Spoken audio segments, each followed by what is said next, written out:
This area in particular is actually quite relevant to the overall experience in that not only does it give you the tutorialization more expressly before, but whenever you're interfacing with the different types of terrain, you have not only the straight horizontal stuff here that gives you a bit of insight as to what kind of ledges you'll actually be able to get to with the regular ground-based movement, but also a little bit of water here. And in particular, what catches my eye is this. If you should experience landing on the side there, you'll see that there is roll built right into it. And while the world is paused with these, not only does it give you the option to hit the X button to initiate it, but if you just run directly into it while it has some animation, it gives you, especially those youths who might be playing this game, for their very first, or one of their very first, to use the old vernacular again, a literal signpost to get you exactly where you need to be. All the while, taking the notion of backtracking and winding it directly in with the initial tutorial, as opposed to something you have to figure out later on. Not just the experience of it, but where it will actually extend to throughout the gameplay. There is a good sum of difficulty progression, not just within the individual level, as you'll have seen it in its linear progression of the first, second, and third worlds, but across the nested levels within those. You'll see fixed basic interactions in case the player happens to start at one of the later ones because it appeals to their aesthetic. A fixed static enemy, which offers very little resistance and can be taken down in the ordinary fashion. And then a sort of reintroduction to the basic terrain features and the interactive mechanical elements.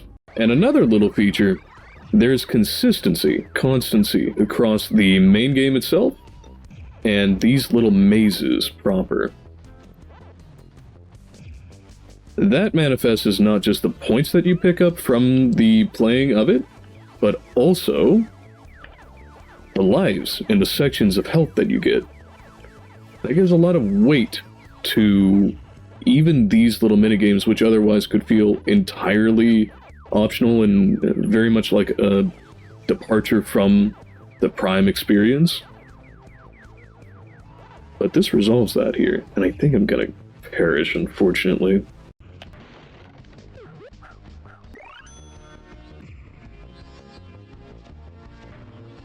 Aside from just having the initial experience of getting the lives, picking them up like any other, where, like the fruits for instance, they don't have a tremendous amount of fanfare. They really do make you feel like you've actually gotten something whenever you get another one of those lives, as you just saw the animation play for right across the top. And here's something that I think this game does especially well. It takes your environment and with a little bit of ingenuity, turns it into an entirely new experience, blended with the old as it was presented initially. While it's not the most complicated thing in the world, it does ultimately lend to feeling like there's a great deal of dynamism. And even that. Even a flat 2D looped animation like this, they still have walking effects for your proper footfalls. And also, if you splash there, it has an effect. It really ties it together, and it's little details like these that make a world feel like it's properly living.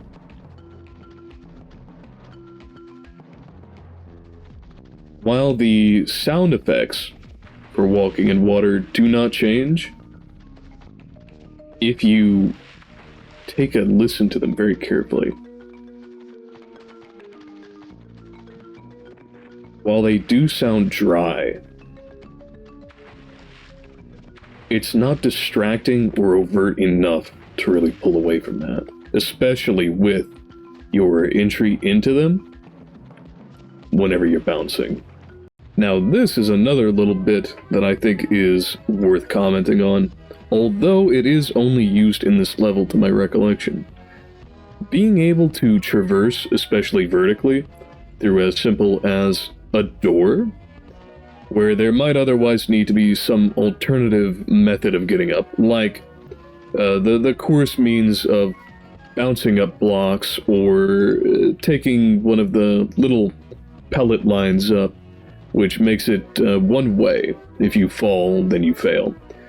Having something thematically appropriate, and you can see even textured properly, as doors to teleport your character while hiding the teleportation to make it feel streamlined. Being that we've just traversed all of that other section of the level, right before we come to the end, to finish it off with a cannonball, in particular, especially taking advantage of the fixed camera, which has been trailing alongside for the most part, the entire rest of the way, having a button in a big cannon to allow you to directly impact your environment. That is an excellent example of making the player feel like their actions have weight in the context of the environment, and also giving you a bit of a set piece for the end, taking advantage of the basic elements of these buttons, in addition to the one-off little animation and environmental change. Pac-Man, you're the best. Thanks for rescuing me. So says Pac-Dog. And this little section here, with its force field type of terrain, and its very interesting shape, along with the fact that it simply turns over to reset, that is a little bit of a piece that inspired me to consider it for not just the terrain as it is in this game, or as a general sort of idea to take away, that timed floor, but also something for various maps, especially within tabletop role-playing games like D&D and all. Oh yes. That would make for a very, very intriguing environment to maneuver and navigate around. What comes to mind immediately is as an arena. And naturally it was right in front of a checkpoint. Now that is an excellent use of the environment, though to what I was going to say, this gives a prime ostension of taking what initially looks like just a regular place, putting something rather obvious in the midst of it to make it clear, here's how you initiate something. And then following through with that through a massive change. And all with the same immediate materials which you began with. You know, between the laser beams that want to 100% crisp Pac-Man, the jets of fire that want to barbecue Pac-Man, the steam to come that will do him up like broccoli, and all of the various sharp implements that are applied onto him. You'd think that this game was just an exercise in trying to cook Pac-Man.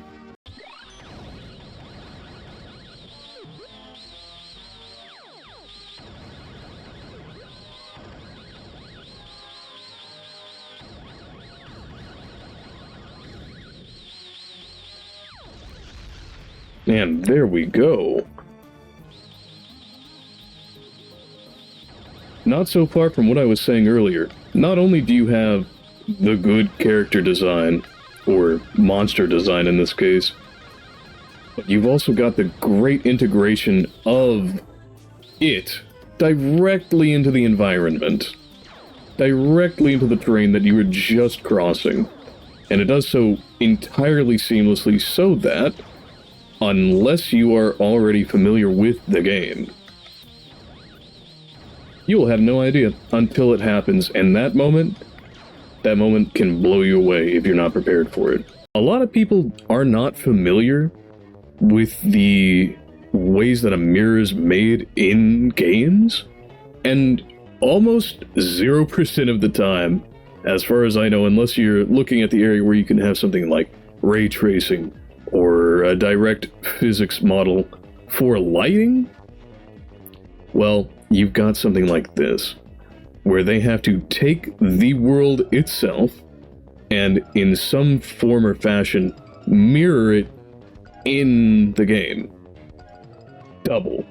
So you'll have running concurrently the two parts, the two halves of what you anticipate on a mirrored, or like a silvered surface, like you see here with this mirror, in the actual game. And that's why in the background it looks entirely black in there. Now this, rather making up for, I think, that maybe not the best use of the fixed camera. I think this really does take advantage of the geometry they're using and the simplicity of the abstraction of the sort of clown realm to make a right visual spectacle and to give you a real sense of depth, on top of the challenge of actually landing the things.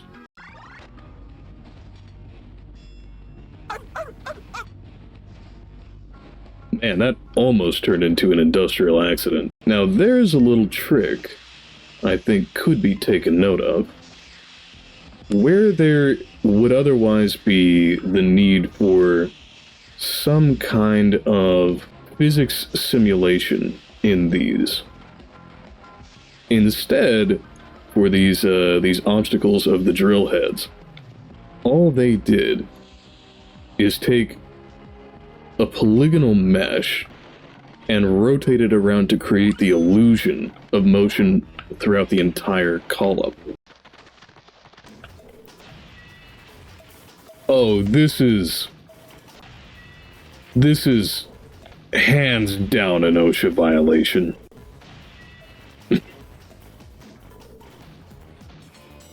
You know, it's a wonder those ghosts haven't formed a workers' union at this rate. Now, what have we here? A grave? Laid out just for me?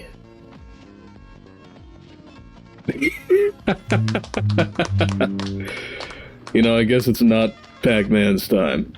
Well, Egg, I'll tell you right now. If I had an army, a fleet, an armada of Amazon drones, 100% I would drop coffee. Coffee for everybody. Coffee everywhere. Coffee all the time. It would be a proper Amazonian experience. Along with quite a few other things. I think one of the first things that I would probably go after is the lost and found. Hands down. If there's anything that I think in this world has the most interesting mixture of things in it, it's lost and found sections. And can you imagine, all across just the vast stretch of the world, things lost and found redelivered to people at random? Not a bad question. What does Pac-Man teach us about philosophy? Well, you know, I offer you to take a look at him.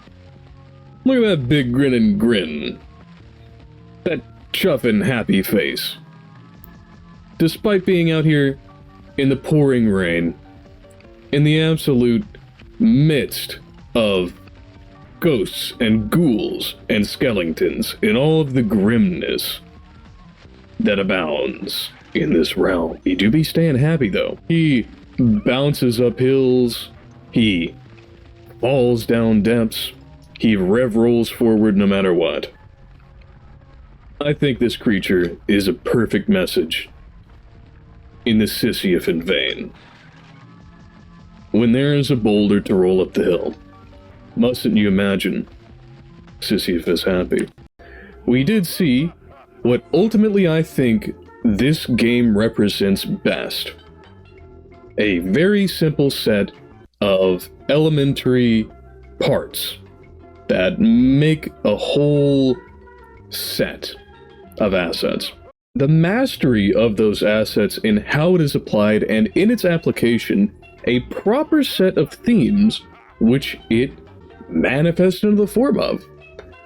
No slack on the part of making your abstraction, your particular essence, as it were, of what you're seeking to make a thing into just so, using that elementary set between the texture work, the sound work, and the overall animation, the attention to detail. I think it accommodates exactly what it set out to do.